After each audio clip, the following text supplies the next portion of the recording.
नमस्कार, आप art talk Bharat देख रहे हैं। मैं हूं दिवाकर विक्रम से। जैसा कि मैं पहले भी कह चुका हूं और अब भी कह रहा हूं, मैं इस बात पर कतई चर्चा नहीं करूंगा कि भारत नापाक हरकतों पर कब विराम लगाने के लिए अंतिम प्रहार करेगा।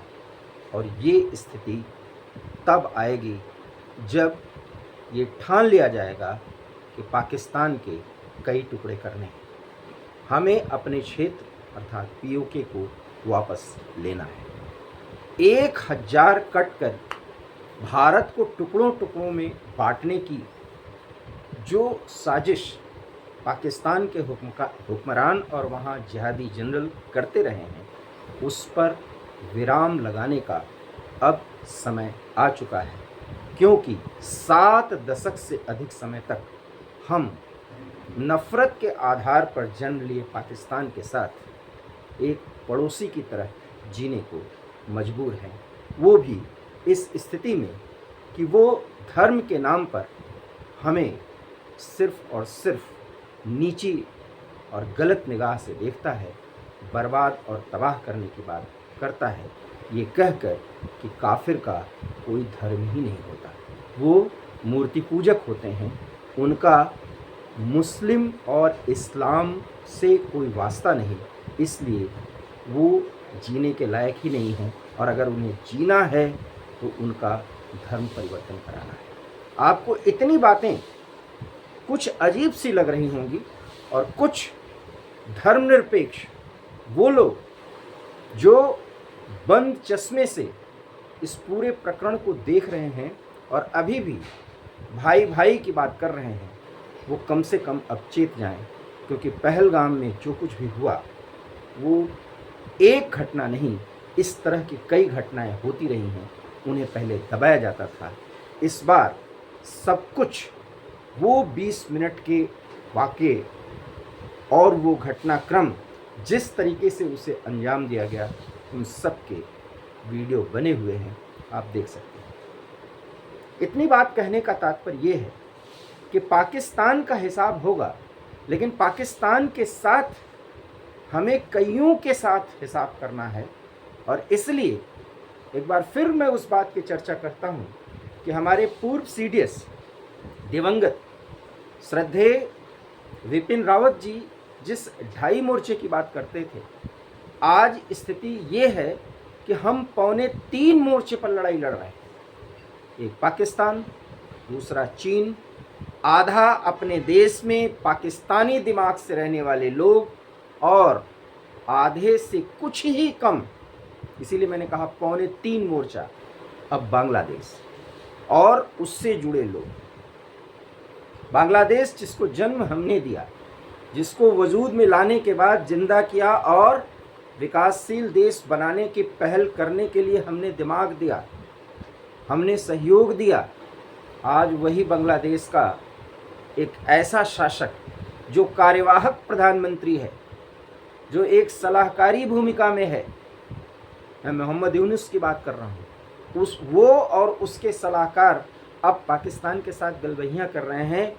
जो पाकिस्तान उन्हें बहुत ही नीचे निगाह से देखता था और बांग्लादेशी मुसलमानों के साथ पश्चिम का पाकिस्तान अर्थात वर्तमान का पाकिस्तान, वहाँ के सैनिक शासक बांग्लादेशी मुसलमानों को किस नज़रिए से देखते थे, 60 के दशक और 70 के दशक में जा कर के इतिहास पढ़ के आप देख सकते हैं। लेकिन आज वो भाई भाई की बात कर रहे हैं, यहाँ तक कि चीन के साथ गठजोड़ करके हिंदुस्तान के टुकड़े करने में पाकिस्तान को कैसे सहयोग दिया जा सकता है, ये बात मोहम्मद यूनुस कर रहा है, जिसे मैं तबलची कहता हूँ। अब तबलची में क्यों कहा, आप तबलची का अर्थ अगर पूरब के रहने वाले किसी व्यक्ति से और या आप पूरब के रहने वाले हैं तो जान सकते हैं। मैं तबलची का अर्थ नहीं समझा पाऊँगा क्योंकि कुछ सीमाएं होती हैं। हालांकि समझाने के लिए इतना ही पर्याप्त है कि तबलची शब्द का अर्थ अगर आप जानेंगे तो आप हंसेंगे भी, और आप मोहम्मद यूनुस के सूरत शकल और उनके चलने के अंदाज से समझ जाएंगे कि वास्तव में वो तबलची ही हैं। और एक तबलची व्यक्ति दुनिया के चौथी बड़ी अर्थव्यवस्था, पांचवी से आगे बढ़ चुका है भारत, चौथी के करीब पहुंच चुका है, उस अर्थव्यवस्था और दुनिया की पांचवी सबसे बड़ी मजबूत और प्रोफेशनल आर्मी के साथ लड़ाई करने की बात करता है, जिसे भारत सिर्फ 48 घंटे में घेर कर पूरी तरीके से अपनी बात मनवाने के लिए मजबूर कर सकता है। आज वो भी धर्म के नाम पर, इस्लाम के नाम पर पाकिस्तान का साथ देने की बात कर रहा है, जो पाकिस्तान बांग्लादेशियों को मुसलमान होने के बावजूद बहुत ही नीचे निगाह से देखता था, बहुत ही गंदी निगाह से देखता था। और भारत के सेना ने और भारत के उस समय के जो शासक वर्ग थे अर्थात प्रधानमंत्री इंदिरा गांधी के प्रयासों से बांग्लादेश की आज़ादी मिली थी। आज वो बांग्लादेश हमारे लिए मुश्किलें पैदा कर रहा है। और उस परिस्थिति में जबकि पहलगाम में जो कुछ भी हुआ, हम भूखे नंगे पाकिस्तान को मारने, उसे तबाह बर्बाद करने की बात कर रहे हैं, लेकिन हम भूल जाते हैं कि हमारे बगल में बांग्लादेश भी मौजूद है और इन दोनों को हवा देने के लिए चीन भी अंदर खाने मक्कारे भरे नज़रिए से वो सब कुछ कर रहा है, जिसके कारण भारत युद्ध में फंसे और अपने विकास से 10 साल 15 साल पीछे चला जाए, ताकि चीन इतना आगे निकल जाए कि एशिया में और या पूरी दुनिया में उसकी बादशाहत को कोई चुनौती दे ही न सके। ये है चीन की रणनीति।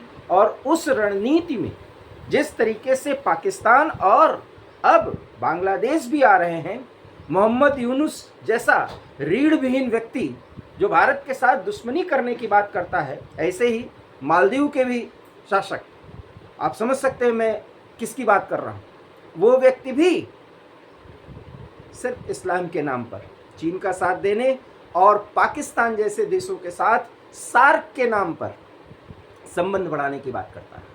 आप समझ सकते हैं, अगर युद्ध का विस्तार हुआ अर्थात वॉर एस्केलेशन हुआ, तो ये हमारे बगल में बसे बांग्लादेश, मालदीव जैसे देश जो एक भी घंटे तक भारत के साथ युद्ध नहीं कर सकते, वो भी पाकिस्तान को इनडायरेक्ट तरीके से कैसे सहयोग देंगे, इसका अंदाजा आप लगा सकते हैं। और ये सब कुछ धर्म के नाम पर होगा। इसलिए गलतफहमी में जीना ही नहीं चाहिए हमें, क्योंकि इनके यहाँ के वो कट्टरपंथी जो हिंदू और हिंदुत्व को सिर्फ काफिर और एक बहुत गंदी नस्ल के अलावा कुछ नहीं मानते, वो धर्म के नाम पर इकट्ठा होंगे। अभी आप जिन गल्फ कंट्रीज़ के जिसके साथ भारत के संबंध बहुत मजबूत हैं, अगर पाकिस्तान रोने पीटने बैठ ही जाएगा, क्योंकि नौटंकी करने में वहाँ के मक्कार और भिखारी नेताओं का कोई जवाब ही नहीं, अगर वो रोने बैठ जाएंगे तो फिर इस्लाम के नाम पर ये देश भी पाकिस्तान के साथ हमदर्दी रखने लगेंगे। इसको मानने में भूल मत करिए। लेकिन आधुनिक भारतीय राजनीतिक परिदृश्य में हमें कूटनीतिक तरीके से इनके साथ भी संबंध को आगे बढ़ाते ही रहना होगा। ऐसे ही जैसे हमें पता है कि चीन हमारे साथ मौका मिलने पे मक्कारी करेगा, लेकिन हमारा व्यापार उसके साथ चल रहा है। ये आधुनिक दौर में जब ग्लोबलाइजेशन एक चरम परिणति की ओर पहुंच चुका है, परिणति की ओर पहुंच चुका है, माफ़ करिएगा, परिणत नहीं बल्कि परिणति उसके तरफ पहुंच चुका है, तब हम किसी से इस तरीके से अलूफ नहीं हो सकते, अलग थलग नहीं हो सकते। लेकिन हमें इज़राइली माइंडसेट से जीने की आदत डालना होगा, क्योंकि आप काफिर हैं, इसको पॉजिटिविटी में लीजिए और अपने वजूद को बचाने के लिए बहुत सावधान हो जाइए, क्योंकि एक पाकिस्तान तो सामने है जिसे हम सिर्फ कुछ घंटों के वॉर में घुटनों पर आने के लिए मजबूर कर सकते हैं। बांग्लादेश को सबक सिखा सकते हैं सिर्फ कुछ ही घंटों में, मालदीव की तो खैर बात ही नहीं। और चीन के साथ एक अच्छी रणनीतिक और सैन्य लड़ाई लड़ सकते हैं। लेकिन इस देश में मैं बार बार सिर्फ यही मुहिम चला रहा हूँ, जो पाकिस्तान बसता है, जिसके साथ हम जीने को मजबूर हैं। मैं एक आम भारतीय मुसलमान जो हिंदुस्तानी है उसकी बात नहीं कर रहा हूँ। मैं बार बार अपने वीडियोज़ में कहता हूँ, मैं उनकी कर रहा हूँ जो कहते तो हैं कि हम सब भाई भाई हैं, लेकिन इस बदले परिदृश्य में भी वो कितने पाकिस्तानी हैं ये तो फारूक अब्दुल्ला के उस बयान से आप सहज अनुमान लगा सकते हैं, जिसमें वो ये कह रहे हैं कि पाकिस्तान में पाकिस्तानियों को जाने के लिए बाघा बॉर्डर के जरिए मजबूर किया जा रहा है। उनका क्या दोष? एक दूसरे देश का नागरिक हमारे देश में रह रहा है, उसको बाहर किया जा रहा है और समय सीमा दी जा रही, वो चाहे वो यहां क्यों रहे। फारूक अब्दुल्ला के कुछ इंटरव्यूज को सुनिए आप। हम तो बहुत पहले से कहते रहे हैं कि कश्मीर पर इन्हीं का शासन है और ये पिता पुत्र, और अब इनके पुत्र जो वर्तमान में मुख्यमंत्री हैं, ये कितने भारतीय हैं कितने पाकिस्तानी हैं, खुल के बोलना चाहिए। ये आप इनके बयानों से, इनकी कार्यप्रणाली से और इनके मक्कारी भरे व्यवहार से सहज अंदाजा लगा सकते हैं। ये कभी राम धुन गाते हैं और कभी कहते हैं क्या तुम्हारे बाप का पाकिस्तान है। इनको मुसलमान औरतों के पाकिस्तान, जो कि पाकिस्तानी नागरिक हैं, वहाँ जाने पर इतना दर्द है। पहलगाम में लोग मारे गए तो बहुत गुस्से में सिर्फ राजनीति के चलते ये कह रहे हैं ये गलत हुआ, गलत हुआ, सिर्फ गलत हुआ। क्यों? क्योंकि इनके दिल में भी ये बात है, मरा तो कौन, काफिर। बट अगर आप काफिर हैं तो अपने पे भरोसा रखना सीखिए और अपने और पराये की पहचान करना सीख लीजिए। गलत तरीके से धर्मनिरपेक्षता के आवरण में अगर रहे तो आपका वजूद किस तरह खराब होगा और किस तरह बर्बाद होगा, इसका आपको अंदाज़ा भी नहीं है। बांग्लादेश के तबलची कार्यवाहक प्रधानमंत्री की जो बातें पाकिस्तान के संदर्भ में अब आ रही हैं, आप समझ लीजिए ये लड़ाई 2.5 मोर्चे की नहीं, 3.25 मोर्चे की है।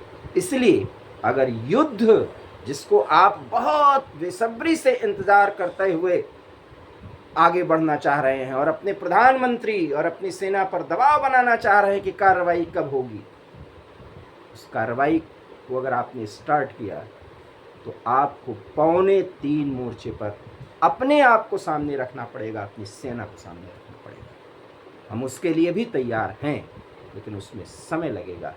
उसके पहले पूरी कवायद करनी ही होगी। इसलिए गंभीरता के साथ और देश को विकास पर आगे ले जाते हुए इन सबको सबक सिखाने का एक बहुत बड़ा मंसूबा और अपने हृदय को मजबूत करने की आदत बना लीजिए। और जो हमें गलत मानते हैं, नीचा दिखाने की कोशिश करते हैं, हमें बर्बाद करने की कोशिश करते हैं, उनको उनके अंजाम तक पहुंचाने के लिए बिल्कुल तैयार रहिए। बात से अगर आप हमारे सहमत हैं तो इस पर कमेंट कीजिए, वीडियो को लाइक कीजिए, शेयर कीजिए, हमारे चैनल हार्ट ऑफ भारत को सब्सक्राइब कीजिए। बहुत बहुत धन्यवाद। नमस्कार।